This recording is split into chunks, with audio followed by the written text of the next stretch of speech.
Summer's coming. That means exam season. So, it's stressful for everyone involved. Here's just a few tips to make our lives a wee bit easier. Snacks. Have a variety and a good amount of them while you are studying.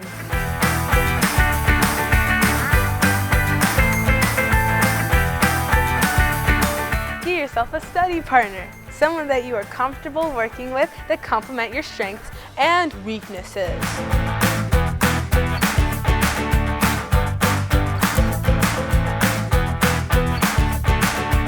Use the library. If you have a library card, you can also get yourself a place in the library where it is silent. Use colorful pens, stickers, and Post-its.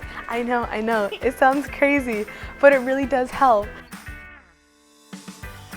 You can use a poem or a rap to remember important information and dates.